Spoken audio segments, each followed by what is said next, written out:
اور وہ شہیدوں کے دائرے میں کمرہ ہے، صرف اتنے ہی ہمارے شہید، ان کے 3 قبرستان آباد ہو گئے۔ ایک نورخاں بازار میں مسلم دواخانے سے لے کر ایک حصہ جو ڈبل پورا دروازے تک جاتا ہے وہ پورا قبروں پر آباد ہے۔ ایک کرما گڑا سے لے کر فتح یاب خاں بازار کے جو لکڑی کی ٹال ہیں وہ پورا قبرستان ہے، اور ایک موسیٰ ندی کنارے جو قبریں ہیں وہ اسی دور میں آباد ہوئی ہیں۔ تو میر عثمان علی خان نظام کو ایک خوف ہو گیا تھا۔ جناب رفیع خان صاحب دریازئی نے جو اپنے خطاب میں کہا، ائمہ معصومین کی یہ خواہش تھی کہ اس جماعت میں ہو، وہ اسی لیے کیونکہ اس جماعت میں خداداد ہمت ہوا کرتی تھی، اسی لیے آج دیکھیے اتنے کم نے اتنے بڑوں کو شکست دی۔ ایک مولانا بہادر یار جنگ سے اسے جو ہے خوف ہو گیا تھا۔ مولانا بہادر یار جنگ علیہ رحمہ کا یہ رتبہ تھا، ان کی آواز میں یہ رواب تھا۔ آپ کے والد کے چچا بھی تھے وہ رشتے کے، آپ کے والد ان کے بھتیجے تھے رشتے کے، اور مشیرآباد میں جو سب سے قریبی رشتہ اگر مولانا بہادر یار جنگ علیہ رحمہ سے رکھتے ہیں تو ہمارے رفیع بھائی کے جو ہے گھرانے والے رکھتے ہیں، کیونکہ ان کے مولانا بہادر یار جنگ سے جو ہے انتہائی نہایت ہی قریبی رشتہ داری جو ہے مانی گئی ہے۔ اور ان کا یہ عالم تھا، چاہتے تو یہ فریاد کر سکتے تھے کہ مجھے کہیں اور دفنایا جائے، لیکن انہوں نے کہا کہ میں شاہ قاسم علیہ رحمہ کا غلام ہوں، مجھے حضرت کے دائرے میں رکھا جائے، سپرد خاک کیا جائے۔ نظام سے زیادہ ان کی عزت تھی۔ یہ عالم تھا کہ ان کی تقریر ہو رہی تھی، میر عثمان علی خان نظام نے دیکھا کہ 10,000 آدمی اتنے جنگل نما شہر میں کہاں سے آ گئے۔ کہا کہ بہادر اعظم کی تقریر چل رہی، تو کہا کہ ٹھیک ہے ہم بھی سنتے ہیں۔ نظام آیا، نظام کو دیکھ کر انہوں نے بآواز بلند کہا کہ کسی کو پھلانگ کر آنے سے بہتر اے امت محمدیہ کے غلام وہیں بیٹھ جا جہاں جگہ مل جائے۔ تو اس نے کہا کہ واقعی میں تو امت محمدیہ کا ایک غلام۔ اس نے مانا کہ گویا یہ بے باک سچا مہدوی ہو سکتا ہے جس کی زبان ایک بادشاہ کو غلام ثابت کر سکتی۔ ہمارے پاس بادشاہوں کی اہمیت نہیں ہے، یاد رکھیے، ہمارے پاس اہمیت ہے اہل بیت اطہار کے سلسلوں کی، ورنہ سلسلے اگر نہیں ہوتے تو آج ہم یہاں نہیں ہوتے۔ آج 3 بادشاہتوں سے ٹکراؤ کے بعد ہماری مہدویت آباد ہے۔ اب جی میاں شہید رحمت اللہ علیہ کے وقت ایک بار بادشاہت سے مہدویت ٹکرا گئی، میاں نجم الدین شہید کے وقت ایک بار بادشاہت سے مہدویت ٹکرا گئی، اور اس سے پہلے میاں روح اللہ رحمت اللہ علیہ کے وقت قطب شاہی بادشاہ سے مہدویت ٹکرا گئی۔ 350 شہید وہاں پر آپ ابراہیم باغ میں چلے جائیں اور پورے کے پورے بادشاہ کی بادشاہت کے خلاف آواز لڑ کے جو ہے تذبیح کی حالت میں شہید ہوئے۔ تو ہمیں بہت مشکلوں سے یہ دین ملا ہے، بہت مشکلوں سے یہ تعلیم ملی ہے۔ آپ صلی اللہ علیہ وسلم کا ایک واقعہ سنیے۔ آپ صلی اللہ علیہ وسلم جا رہے تھے، جاتے جاتے آپ کو یاد آیا، آپ صلی اللہ علیہ وسلم نے فرمایا میرے آنے والے ائمہ معصومین کو میں یہ ایک وصیت اور وراثت دے کر جا رہا ہوں کہ لوگ چاہے کتنے بھی گناہ کریں، اگر وہ میرے اہل بیت پر درود بھیج دیں تو وہ ان کے گناہوں کا کفارہ بن جائے گی درود۔ اور پھر فرمایا کہ میرے اہل بیت کو یہ جاگیر ہے کہ وہ ایک قدم اٹھا کر دوسرا قدم رکھنے سے پہلے دنیا میں جتنے بھی لوگ درود بھیجیں اس میں ان کی برکت درود کی وہ اہل بیت تک پہنچ جائے گی۔ تو آج دیکھیے کہ اگر کوئی یہ کہتا ہے کہ یہ اہل بیت کا مان کیوں کریں، اہل بیت کا سمان کیوں کریں، اہل بیت کی تعظیم کیوں کریں، تو یاد رکھیے کہ اہل بیت کی تعظیم آپ مت کریں تو نہ کریں، لیکن اللہ تعالیٰ کرتا، اللہ کے رسول کرتے۔ وہ کیسے؟ آپ صلی اللہ علیہ وسلم سجدے میں تھے، سجدے میں صحابہ پیچھے، آپ صلی اللہ علیہ وسلم سب سے آگے، نماز ہو رہی ہے، امام حسین 6 سال کے، آپ مسکراتے ہوئے آئے اور حضور نبی کریم صلی اللہ علیہ وسلم کے پشت مبارک پر بیٹھ گئے۔ ایک دن پہلے حضرت امیر المومنین عثمان غنی رضی اللہ عنہ نے فرمایا یا رسول اللہ مجھے اللہ کا حکم ہوتا ہے کہ اللہ نے آپ کا سایہ اس لیے نہیں ڈالا کیونکہ سایہ اگر آگے چلتا تو آگے چلنے والوں کے پاؤں اس پر پڑ سکتے تھے، پیچھے رہ جاتا تو پیچھے آنے والوں کے پاؤں اس پہ پڑ سکتے تھے، اسی لیے اللہ نے آپ کا سایہ ہی نہیں رکھا۔ تو حضور نبی کریم صلی اللہ علیہ وسلم نے فرمایا دیکھو جو سائے پر سوار نہیں وہ صحابی ہے، اور جو پیٹھ پر سوار ہو جائے وہ اہل بیت ہے، یعنی پیٹھ پر سوار ہو گئے۔ 72 بار سبحان ربی الاعلیٰ آپ نے فرمایا۔ 72 بار فرمانے کے بعد جب امام حسین سجدے کی جو ہے حالت میں اپنے نانا کو جو ہے چھوڑ کر وہاں سے آگے گئے تو سجدہ انہوں نے پورا کیا اور اٹھ کر نماز پوری فرمائی۔ کسی صحابی نے فرمایا کہ یا رسول اللہ اتنے دفعہ جو ہے آپ نے سجدہ میں سبحان ربی الاعلیٰ بحمدہ فرمایا تو آخر کیا وجہ ہے؟ فرمایا کہ حسین گر جاتے اگر میں اتنے بار نہیں فرماتا، اگر سجدہ تبھی مکمل کر لیتا تو گویا حسین کو چوٹ پہنچ جاتی۔ لہذا پروردگار عالم کا یہ احسان ہے کہ یہ وہ ہے جو مہر نبوت پر سوار ہے اور کوئی سائے پر جو ہے سوار نہیں ہو سکتا، اور یہ مہر نبوت پر سوار۔ تو کتنا بڑا مقام ہے۔ آج چند لوگ جنہوں نے 4 کتابیں پڑھ لی ہیں، جماعت اسلامی سے، جماعت تبلیغی سے اور اہل حدیثوں سے دوستی کی کا ثبوت دیتے ہوئے مہدویت کے بنیادی تہذیب کا ڈھانچہ ہلانا چاہتے ہیں، اور نوجوانوں کو کہتے ہیں کہ میاں یہ قدم بوسی منع ہے، یہ زیارت منع ہے، جبکہ بزرگ لکھتے ہیں جو اعلیٰ ظرف ہوتے ہیں ہمیشہ جھک کے ملتے ہیں، سراہی سر نیگو ہو کر بھرا کرتی ہے پیمانہ۔ جب تک کہ سراہی کا منہ نہیں جھکتا پیالہ نہیں بھرتا، جب تک کہ انسان کا سر نہیں جھکتا اس کا غرور خالی نہیں ہوتا اور اس کا ظرف نہیں بھرتا۔ آج یہ عالم ہے کہ مہدویت ٹکی ہے ادب پر۔ جتنے بھی نوجوان ہیں ہمارے، یہ ایک واقعہ سنیں۔ میر عثمان علی خان نظام کے 4 آنے گم گئے اور وہ ڈھونڈنے لگے، ٹوکری کے پیچھے، کرسی کے پیچھے اور اپنے گھر کے میز کے پیچھے۔ محبوب علی بادشاہ نے اپنے بیٹے سے کہا کہ تم بادشاہ ہو اور ایک 4 آنے کے پیچھے ایسے گھوم رہے ہو، ڈھونڈ رہے ہو، تلاش کر رہے ہو۔ کہا کہ وہ میرے نہیں ہیں، کسی بادشاہ کے 4 آنے۔ ابھی آپ کو بتاتا ہوں اس کا زور کیا ہے۔ کہا آپ مجھے 4 آنے دیجیے۔ 4 آنے کے جو ہے انہوں نے چنے لیے۔ چنے لینے کے بعد ایک کشتیوں میں 10-15 کشتیوں میں وہ چنے جمائے۔ چنے جمانے کے بعد 10-15 نوابوں کے پاس بھیجے، اپنے وزیروں کے پاس بھیجے۔ تو انہوں نے کہا کہ بادشاہ کے پاس سے آئے ہیں اور یہ نذرانہ ہے، اور بغیر کسی نذرانے کو تحفے کے واپس نہیں کیا جا سکتا۔ ادب کا یہ طریقہ ہے کہ اگر آپ کے پاس کوئی نذرانہ بھیجے تو آپ اس کو واپس ہی میں تحفہ بھیجیں۔ تو کسی نے اپنے پاس سے یاقوت، کسی نے اپنے پاس سے زمرود، کسی نے اپنے پاس سے کچھ اور ہیرے، کسی نے اپنے پاس سے سونے کے جو ہے اشرفیاں، کسی نے کچھ بھیج دیے۔ ایک ٹوکرا بھر کے خزانہ جمع ہو گیا۔ کہا دیکھو بابا، آپ نے کہا تھا کہ 4 آنے کے لیے تم اتنے بے چین ہو، یہ وہی 4 آنے ہیں کسی بادشاہ کے۔ تو اگر ہم معمولی نوابوں کے پاس بھیجتے ہیں تو خالی نہیں آتا، ہم ساری دنیا کے بادشاہ پروردگار عالم کے سچے محبوب کے پاس نذرانے درود بھیجتے ہیں تو وہ واپس کیسے آ سکتا ہے؟ کیا نصیب نہیں ہوگا واپسی میں؟ آپ اندازہ لگائیے کہ اگر آپ درود بھیجتے ہیں اللہم صلی علی محمد وعلی آل محمد وبارک وسلم، تو وہ شرپوش پہلے اللہ کے پاس جاتا ہے، کیونکہ ہم رسول کی طرف اشارہ نہیں کرتے، ہم اللہ کی طرف اشارہ کر کے کہتے ہیں اے اللہ، اللہم صلی علی، درود و سلامتی بھیج محمد رسول اللہ صلی اللہ علیہ وسلم پر اور ان کی آل پر۔ تو پہلے اللہ کے پاس جاتا ہے، تو اللہ تعالیٰ فرماتے ہیں میرے حبیب کے پاس یہ نذرانہ بھیجا گیا ہے، اس میں میں ان کی مغفرت کا تحفہ رکھ دیتا ہوں۔ اس کے بعد وہ نذرانہ حضور کے پاس آتا ہے، جب خدا نے مغفرت کر دی تو میں ان کے لیے شافع محشر بن جاتا ہوں۔ اس کے بعد جب وہ واپس آتا ہے تو تمہاری بخشش تمہارے پاس واپس آتی ہے۔ اور بعض لوگ یہ کہتے ہیں کہ درود نماز میں کیوں ضروری، جبکہ بغیر درود کے نذرانے کے بخشش کا تحفہ حاصل کرنا ناممکن۔ اس کے برعکس مولانا مصلح الدین سعدی علیہ رحمہ نے ایک واقعہ لکھا۔ ایک بڑا حاسد تھا جو حسد کرتا تھا ایک وزیر سے۔ اس نے وزیر کے خلاف بادشاہ کو بہت بھڑکایا، تو بادشاہ کو غصہ آیا۔ غصہ آنے کے بعد بادشاہ نے یقین کر کے وزیر کے بارے میں لکھ دیا کہ جو یہ خط لائے اسے سولی پر چڑھایا جائے، اور کہا وزیر سے یہ جا کر اس انسان کو دے دو۔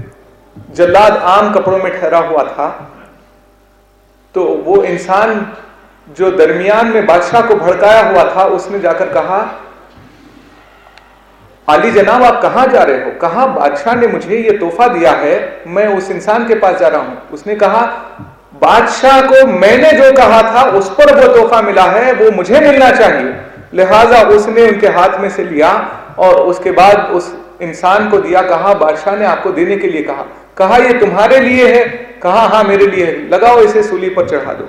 اس کے بعد کہا کہ ارے اس میں یہ لکھا ہوا تھا، تو ہاں اس میں سزا لکھی ہوئی تھی۔ تو مطلب یہ ہوا کہ بادشاہ کے پاس جب وہ بات آئی کہ دوسرے دن وہ وزیر حاضر ہو گیا، تو کہا کہ ارے آپ ابھی زندہ ہیں، میں نے آپ کے ہاتھ سے جو خط بھیجا تھا وہ آپ نے اس انسان کو نہیں دیا۔ کہا کہ درمیان میں ایک انسان نے آ کر کہا کہ میرے لیے یہ خط دیا گیا تھا، تو کہا ٹھیک ہے میں نے اسے دے دیا۔ ارے وہ اسی انسان نے تمہارے خلاف بھڑکایا تھا، تو میں نے تمہارے خلاف موت کی سزا کا فرمان تمہارے ہاتھ سے بھیجا تھا، لیکن وہ لالچی انسان، حاسد انسان، اس نے سوچا کہ گویا بادشاہ کو بیدار کرنے کا تحفہ خزانہ اس ورق میں لکھا ہوا ہے، لے جا کر میں خزانہ لے لوں گا کہہ کر اس نے موت اپنا لیا۔ تو یاد رکھیے جو ہمارے خلاف غیر غلط کہنے کی باتوں کا جو ہے ایک خط لوگوں تک پہنچاتے ہیں اور یہ پرچے بانٹ رہے ہیں، اپنی موت کا سامان جوڑ رہے ہیں، کیونکہ جب درود کا نذرانہ بھیجیں تو خدا کی طرف سے مغفرت کے تحفے آتے ہیں، جب ہماری غیبت کے جو ہے پرچے بانٹیں تو خدا کی طرف سے جوتے پڑیں گے۔ اس کی ایک چھوٹی سی مثال میں آپ کے سامنے کہتا چلوں۔ حضرت جنید بغدادی رحمت اللہ علیہ کوئی نمازی نہیں تھے، کوئی عالم نہیں تھے، کوئی حافظ نہیں تھے، کوئی قاری نہیں تھے، لٹ قسم کے جو ہے پہلوان تھے، بہادر اعظم تھے، سمجھ لیجئے بس ٹھہرا ہے ایک شعر، جس نے تعلیم نہیں لی، ان بزرگوں سے جو کچھ حاصل ہونا تھا اس نے لے لیا تھا۔ انہوں نے کہیں تعلیم نہیں لی، علامہ شمسی کے پاس انہوں نے کچھ وقت بتایا تھا۔ تو ویسے ہی قسم کے ایک بادشاہ کے جو ہے ایک پہلوان تھے، ان کا نام تھا جنید بغدادی۔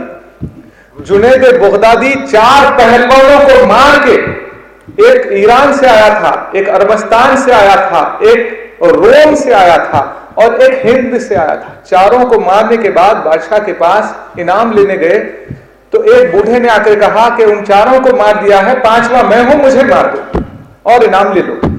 انہوں نے کہا کہ یہ بوڑھا مجھے کیا مارے گا؟ انہوں نے کہا میں آپ سے نہیں لڑوں گا۔ کہا کہ نہیں تمہیں لڑنا ہوگا، اگر تم سچے جو ہے پہلوان ہو تو مجھے ہرا کر دکھاؤ۔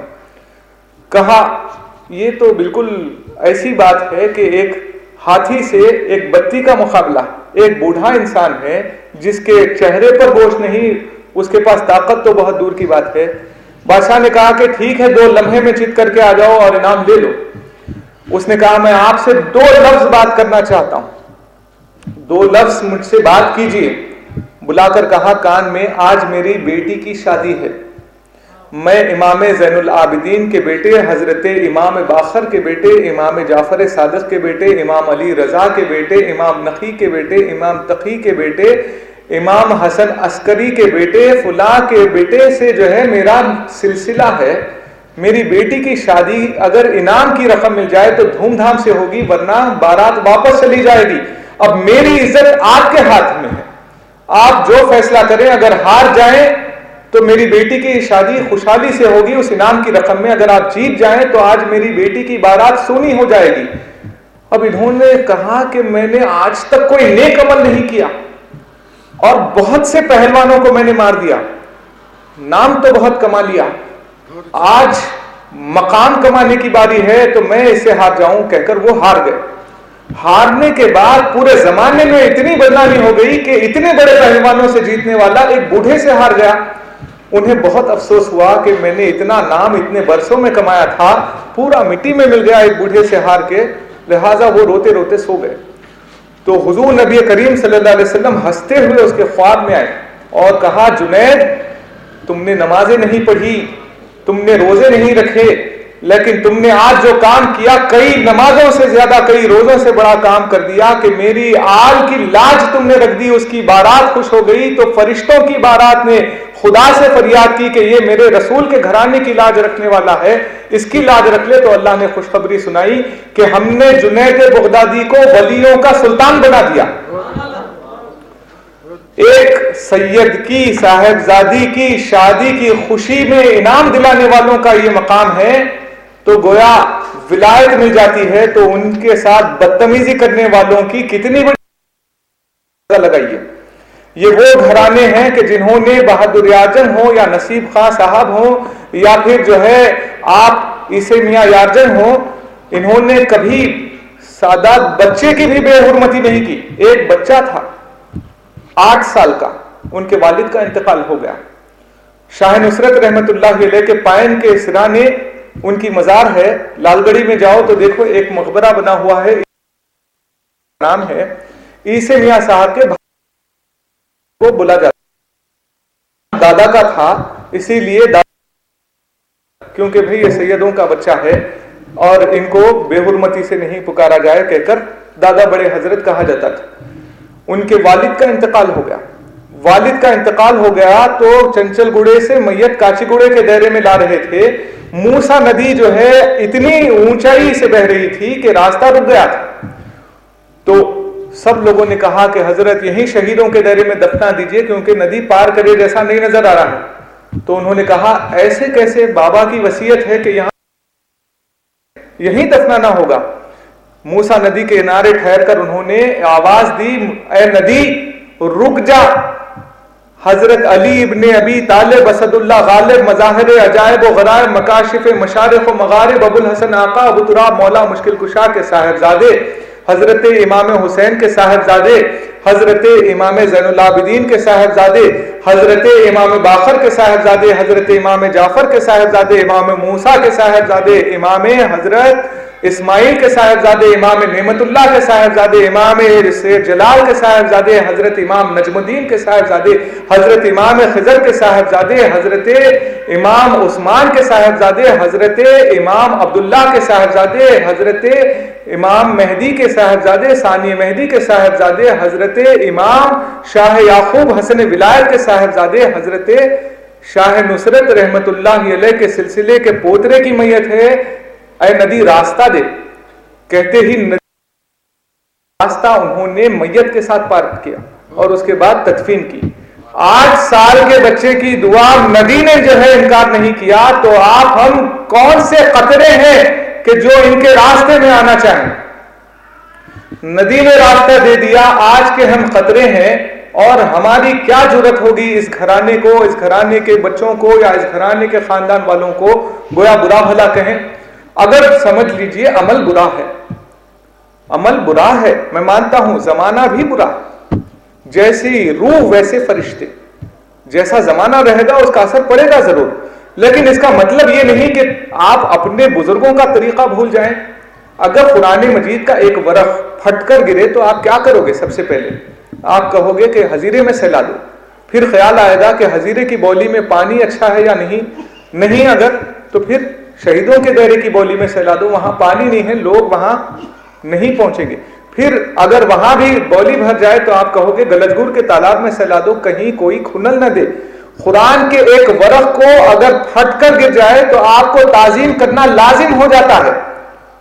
تو اسی طرح بزرگوں کے عمل سے ایک سید پھٹ کر علیحدہ ہو کے گر جائے تو بھی اس کی تعظیم کرو، کیونکہ وہ ان بزرگوں سے ربط رکھتا ہے، اس کتاب سے ربط رکھتا ہے۔ تم نے ایک بال کی طاقت دیکھی کہ بال نے آگ بجھا دیا، تو آل کا کیا جو ہے رتبہ ہوگا، اس بات کا اندازہ لگا لیجیے۔ یعنی ایک تراویح پڑھانے کے بعد حافظ کے ہاتھ چومتے ہیں، گلے ملتے ہیں کہ گویا آپ نے آج قرآن مکمل کیا، آپ نے آج قرآن مکمل کیا، لوگ انہیں مٹھائی دیتے ہیں، لفافے دیتے ہیں کہ آج آپ نے تراویح مکمل کی، تو ایک حافظ قرآن کی یہ عزت اور محافظ قرآن کی عزت کو بھول گئے ہو۔ اس گھرانے نے قرآن کی حفاظت کی خاطر کربلا سے لے کر آج تک ہر بار اپنی گھرانے کی جو ہے شہادتیں دی، اپنے گھرانے کی نذرانے دیے ہیں۔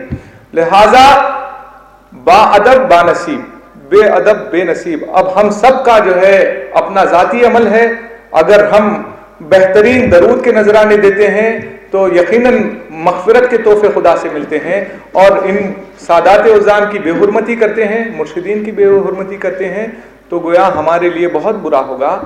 ایک واقعہ آخری میں کہتے ہوئے میں اپنی جگہ لوں گا۔ پیر و مرشد برادرم میاں سید مسعود حسین صاحب مجتہدی ہمارے برادر پیر ہیں اور ہم دونوں ایک ہی پیر کے فقیر ہیں، تو اس ناطے سے آپ کو بھی بندہ فقیر سننا چاہتا ہے۔ تو ایک واقعہ سماعت فرمائیے۔ مہدی موعود علیہ السلام کے ایک فقیر تھے، ان کا وصال ہو گیا۔ ان کا وصال ہونے کے بعد پہلے دن مہدی علیہ السلام ہر کسی کے انتقال کے بعد پرسہ دیتے تھے۔ ہمارے پاس بھی دفنانے کے بعد حضیرے کی مسجد میں کبھی اپنے مرشد اپنی مسجد میں پرسہ دیتے ہیں کہ وہ انسان اچھا تھا، اللہ اس کی مغفرت کرے، اس کی مزار گزار کرے، اس کو اللہ تعالیٰ بخش دے، یہ دعا ہوتی ہے۔ مہدی علیہ السلام نے اس فقیر کے انتقال پر پرسہ نہیں دیا۔ دوسرا دن آیا، دوسرا دن لوگوں نے انتظار کیا، پرسہ نہیں دیا۔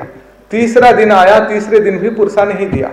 چوتھے کی زیارت کے بعد مہدی علیہ السلام نے پرسہ دیا اور فرمایا کہ اللہ نے آج بخش دیا۔ فقراء نے پوچھا میران جی ہم اتنے دنوں سے انتظار کر رہے تھے، اتنی دیر کیوں ہوئی ان کے پرسے کے لیے؟ تو مہدی علیہ السلام نے ارشاد فرمایا اللہ کا حکم ہوا جب ان کا انتقال ہوا تھا کہ اے فقیر تم نے هو الاول اللہ پہلے ہے کہہ کر سب سے پہلے صبح تم نے مجھے یاد کیا، سچے ہو۔ هو الآخر رات میں سونے سے پہلے دن کے آخری میں مجھے یاد کیا، تم سچے ہو۔ هو الظاہر ظاہری طور پہ بھی یاد کیا، اللہ کا ذکر کر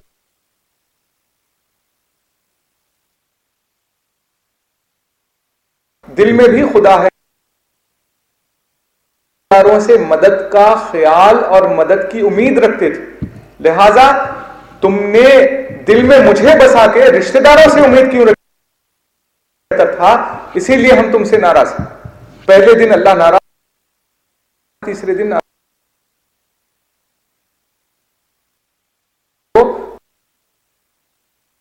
اس لیے میں تمہیں بخش رہا ہوں۔